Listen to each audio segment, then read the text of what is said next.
અત્યારે લીલી તુવેરની સિઝન છે ને, એટલે લીલી તુવેર, જેને આપણે લીલવા પણ કહીએ છીએ, તેની કચોરી તો બધા બનાવીએ છીએ. કિચન સિરીઝમાં આજે હુંફાળી ઠંડીમાં ગરમા ગરમ અમને ખાવાની મજા આવી જાય ને તેવા લીલી તુવેરના ટેસ્ટી ચટપટા ફટાફટ બની જતા ભજીયા બનાવશું. એક અનોખી રીતથી બનતા લીલી તુવેરના આ ભજીયા બનાવીને ચાખશો ને તો પછી તુવેરની કચોરી બનાવવાનું ચોક્કસ ભૂલી જશો. તુવેરના ભજીયા બનાવવા માટે અહીં મેં 200 ગ્રામ લીલી તુવેરના દાણા, જેને આપણે લીલવા કહીએ છીએ ને, તે લીધા છે. તુવેરના ભજીયા બનાવવા માટે ગેસની લો ફ્લેમ પર કુકરમાં તળિયે પાણી રાખી ડીશ ગોઠવી તેમાં લીલી તુવેર ભરેલો બાઉલ ગોઠવી દેવાનો છે. પણ આ તુવેર બાફવામાં બાઉલમાં જરા પણ પાણી નથી ઉમેરવાનું. જો તુવેર સ્ટીમ કરવામાં પાણી ઉમેરશું ને તો પછી તેનો મીઠો સ્વાદ છે ને તે જતો રહેશે. હવે સાથે તુવેરમાં અડધી ટીસ્પૂન મીઠું ઉમેરશું. કુકરનું ઢાંકણ ઢાંકી ગેસની મીડિયમ ફ્લેમ પર કુકરમાં 3 સીટી કરી લેવાની છે. કુકરમાં સીટી થાય છે ને એ દરમિયાન તુવેરના ભજીયા માટેનું બેટર બનાવી લઈએ. તો એક પોળા બાઉલમાં 1 કપ ચાળેલો બેસન ઉમેરશું. સાથે 1 ટીસ્પૂન રવો ઉમેરશું. રવો ઉમેરવાથી ભજીયાનું પડ ક્રિસ્પી બનશે. સાથે 1/4 ટીસ્પૂન હિંગ, 1/4 ટીસ્પૂન હળદર પાવડર, અડધી ટીસ્પૂન મીઠું, અડધી ટીસ્પૂન ચીલી ફ્લેક્સ અને 1/8 ટીસ્પૂન બેકિંગ સોડા ઉમેરશું. સાથે 1 ટીસ્પૂન તેલ પણ ઉમેરવાનું છે. હવે 1 કપ પાણી લઈ તેમાંથી જરૂર મુજબનું પાણી ઉમેરતા જઈ બેસનના મિશ્રણમાં ઉમેરવાનું છે. બધું પાણી સાથે ના ઉમેરતા, જોઈએ એ પ્રમાણે પાણી ઉમેરતા જઈશું, જેથી બેસનમાં લમ્સ વગરનું ભજીયાનું બેટર તૈયાર થાય.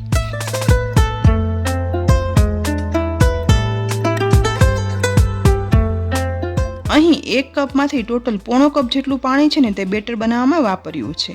અને બેટરની કન્સિસ્ટન્સી પણ જુઓ, આ રીતે કરવાની છે. બસ બેટર તૈયાર થઈ ગયા પછી તેમાં અડધા લીંબુનો રસ ઉમેરી દઈશું.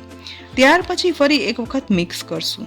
ફક્ત આ ભજીયામાં જ નહીં પણ કોઈ પણ ભજીયાના બેટરમાં અડધા લીંબુનો રસ ઉમેરવાથી બેટર છે ને તે કલરમાં ઉજળું બનશે અને ભજીયા બન્યા પછી ફરસાણવાળાની દુકાન જેવા ઉજળા અને તેલ ભરાયા વગરનું પડ બનશે. બસ બેટર બની અને તૈયાર થઈ ગયું છે, તો તેને 10 મિનિટ સાઈડમાં રાખી દઈએ. એ દરમિયાન કુકરમાં લીલી તુવેર પણ બફાઈ ગઈ છે, તો કુકરનું ઢાંકણ ખોલી તેમાંથી બફાયેલ તુવેરનો બાઉલ બહાર કાઢી લઈશું. હવે એક પોળા બાઉલમાં બાફેલી તુવેરને હોલવાળા ચમચાથી લેતા જઈ અને ઉમેરશું, જેથી બફાયેલી તુવેરમાં જો સહેજ પણ પાણી રહી ગયું હોય ને તો નીતરી જશે અને તુવેર છે ને તે એકદમ કોરી થઈ જશે. અહીં બધી તુવેર કાઢી લીધા પછી જોઈ શકાય છે કે થોડું પાણી બાકી રહ્યું છે, તો તેને અલગ કાઢી લેવાનું છે. બફાઈને એકદમ કોરી થઈ ગઈ તુવેર છે ને તે હવે મેશર વડે મેશ કરશું. અહીં આ તુવેરને અધકચરી મેશ કરવાની છે, માટે મેં મિક્સરનો ઉપયોગ ના કરતા મેશર વડે મેશ કર્યું છે. અને આ તુવેરના ભજીયામાં આવી અધકચરી મેશ કરેલી તુવેરનો સ્વાદ બહુ જ સરસ લાગે છે. હવે મેશ થયેલી લીલી તુવેરમાં એક મીડિયમ સાઇઝના બાફેલા બટેટાને મેશ કરી અને ઉમેરી દેવાનું છે. બંનેને એકદમ સરસ રીતે મિક્સ કરવાના છે. પણ અહીં આપણે એક વાતનું ખાસ ધ્યાન રાખવાનું, અહીં બટેટું છે ને એ ફક્ત બાઇન્ડિંગ પૂરતું જ ઉમેરવાનું છે. એટલે કે તુવેરના ભજીયા બનાવીએ છીએ ને એટલે તુવેરનું પ્રમાણ તો વધારે હોવું ખૂબ જરૂરી છે. બંને મિક્સ થઈ ગયા પછી 2 ટીસ્પૂન જેટલી આદુ મરચાંની પેસ્ટ અને અડધો બાઉલ સમારેલી કોથમીર ઉમેરવાની છે. સાથે થોડી એવી કિસમિસ અને કાજુના ટુકડા પણ ઉમેરશું. ત્યાર પછી મસાલામાં અડધી ટીસ્પૂન મીઠું, અડધી ટીસ્પૂન ગરમ મસાલો પાવડર, 2 ટીસ્પૂન ખાંડ ઉમેરશું. તેની સાથે અડધા લીંબુમાંથી બીજ કાઢી લીધા બાદ તેનો રસ પણ નીચોવી લઈશું. હવે બધું ચમચી વડે મિક્સ કરવાનું છે, જેથી મસાલા મેશ થઈ ગયેલા તુવેરના મિશ્રણમાં એકદમ સરસ ભળી અને ટેસ્ટી મસાલો બની તૈયાર થાય.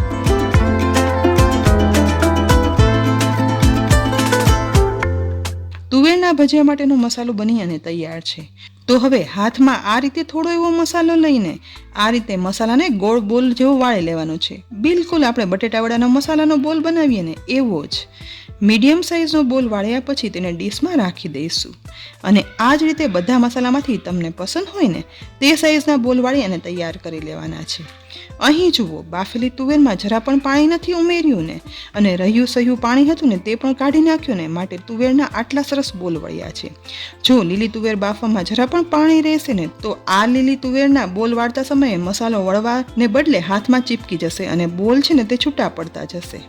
અહીં જુઓ, બધા બોલ વળાઈ ગયા છે. પણ આ ભજીયા બનાવતા પહેલા લીલી તુવેરના ભજીયા સાથે અમારા ઘરમાં જે ખવાય છે ને તે લાલ ચટપટી ચટણી પણ બનાવીએ. તેના માટે ચટણીના જારમાં 10 થી 12 કળી ફોલેલું લસણ છે ને તે ઉમેરશું.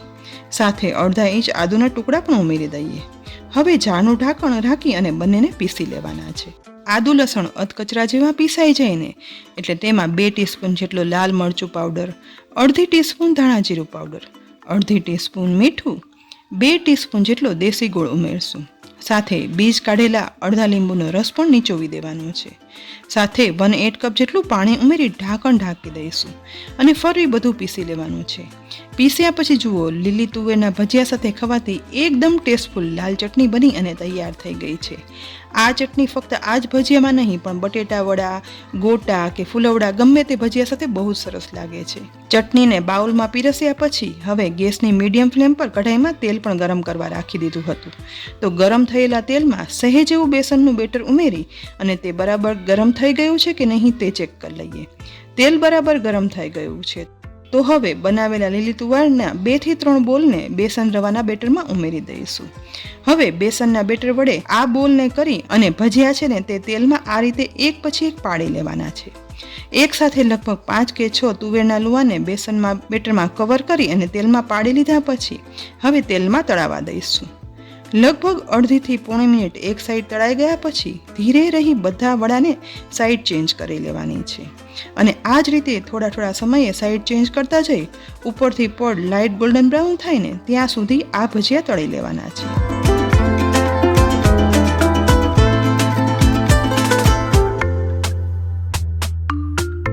બસ માત્ર 3 મિનિટ તળાયા પછી લાઇટ ગોલ્ડન અને એકદમ ઉજળા કલરના તુવેરના ભજીયા તળાઈ અને તૈયાર થઈ ગયા છે. તો તેને તેલમાંથી નિતારી અને ડીશમાં બહાર પણ કાઢી લઈએ. જુઓ લીંબુના કારણે ફરસાણની દુકાનમાં બને ને તેવા કલરમાં એકદમ ઉજળા લીલી તુવેરના ભજીયા બની ગયા છે. હવે આ જ રીતે બાકીના ભજીયા પણ તેલમાં પાડી અને તળી લેવાના છે. ગરમા ગરમ ઉપરથી થોડા ક્રિસ્પી પડ સાથે અંદરથી એકદમ સોફ્ટ, વળી ચટપટા, સ્વાદિષ્ટ, ઠંડીમાં ખાવાની મજા આવે ને તેવા ભજીયાના ટુકડા કરતાં પણ જુઓ મસ્ત લીલા મસાલા સાથે તુવેરના ભજીયા અને સાથે લાલ લસણની ચટણીનું એકદમ ચટપટું કોમ્બિનેશન બન્યું છે. તો ફ્રેન્ડ્સ, લીલવાની કચોરી કરતાં બિલકુલ અલગ ગરમા ગરમ સ્વાદિષ્ટ ચટપટા લીલી તુવેરના ભજીયા અને તેની સાથે ચટપટી લાલ ચટણી એક વખત જરૂરથી બનાવજો. આ ઠંડીમાં ગરમા ગરમ ઘરમાં બધાને ભાવશે જ. ફ્રેન્ડ્સ, રેસીપી ગમે ને તો લાઇક કરી અને શેર કરજો. સાથે જ અમારી યુટ્યુબ ચેનલને સબસ્ક્રાઈબ કરી લેજો અને અમારા ફેસબુક પેજને લાઇક કરી અને ફોલો કરજો. ફરી મળશું ઉપયોગી રેસીપી સાથે. ત્યાં સુધી આવજો.